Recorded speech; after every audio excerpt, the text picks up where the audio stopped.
अमावस की रात वह रात थी। अमावस की रात। यह सोचकर तुम्हारे रोंगटे खड़े हो जाएंगे कि कहानी पढ़ते वक्त पीछे मत देखना, वरना खतरनाक हो सकता है। पीछे भूत भी हो सकता है। सोच लो, देखना मत।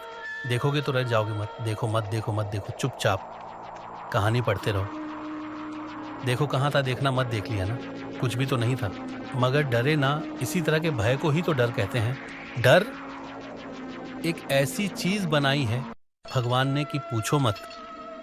बस हम लोग डर डर के जीते जा रहे हैं, जीते जा रहे हैं। जाने कब ये डर खत्म होगा। शायद मरने के बाद, क्योंकि मरने के बाद तो सारे डर खत्म, खल्लाश हो जाते हैं। देखो, यह सब बकवास है।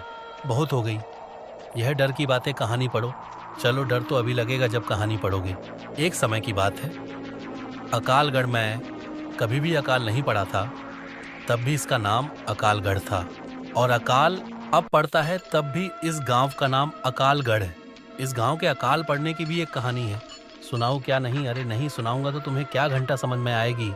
चलो अब असली बात पर आते हैं। अकालगढ़ में दो भाई नीरज और राजू अपनी बीवी के साथ बढ़िया रहा करते थे। राजू और नीरज में अच्छी बनती थी। नीरज का विवाह नहीं हुआ था, पर होने वाला था। कुछ दिनों बाद नीरज की भी शादी हो गई। कुछ दिनों तक तो ठीक ठाक चलता रहा, पर उनकी बीवियों में आपस में नहीं बनती थी, तो उन्होंने अलग अलग रहने का फैसला किया।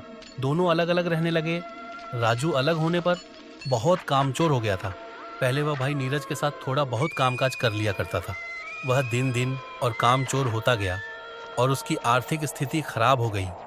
और नीरज अपना कामकाज सही करता रहा। उसने अपनी मेहनत से काफ़ी अनाज खेत से उगाया। यह सब देख देख कर उसका भाई राजू बहुत जलता था, पर नीरज अपनी तरफ से सही था। एक दिन राजू और उसकी पत्नी ने मिलकर नीरज की पत्नी को रात में मार दिया। नीरज किसी काम से बाहर गया हुआ था। दोस्तों, वह रात अमावस्या की रात थी। चांद अपनी पूरी रोशनी पर था, तारे टिमटिमा रहे थे। रात बिल्कुल शांत थी। उन दोनों ने उसके घर कूदकर पहले सारा अनाज चुरा लिया। जब नीरज की पत्नी को पता चला कि उसके अनाज की कोई चोरी कर रहा है, तब उसने उठकर देखा तो राजू और उसकी बीवी अनाज चुराने में लगे थे। तब नीरज की बीवी ने कहा कि आप यह क्या कर रहे हो, अपने ही घर में चोरी।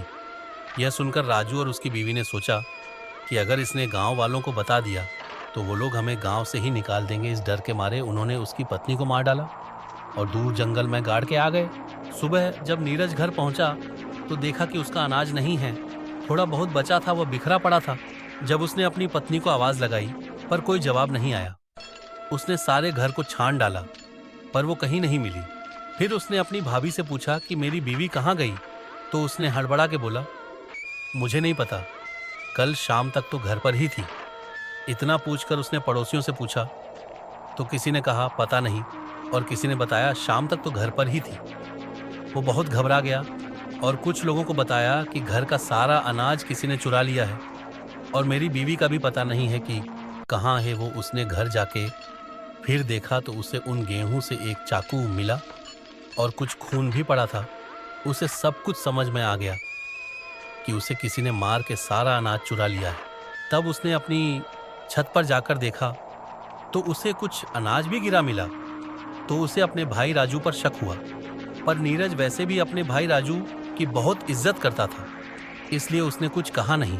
तब एक दिन राजू ने कहा कि तू अकेला मत रह, हमारे साथ ही आ जा, हम साथ ही रहेंगे। वह राजू को मना तो नहीं कर सकता, इसलिए वह उसके साथ मन मार के रहने लगा। गांव के कुछ लोग उसकी बीवी को गंदी औरत कहने लगे और कहते थे कि सारा अनाज लेकर भाग गई, बेचारा नीरज अकेला रह गया।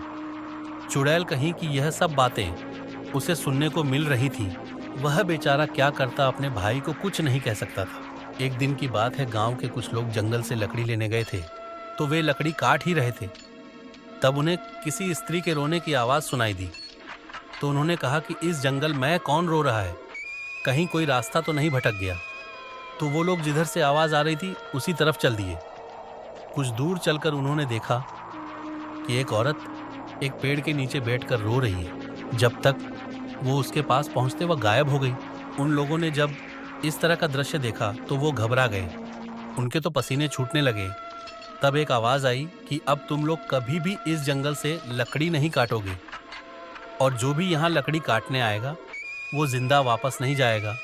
और तुम लोग मुझे चुड़ैल का है नेक्स्ट वीडियो देखने के लिए चैनल को सब्सक्राइब करें और बेल आइकन को दाबना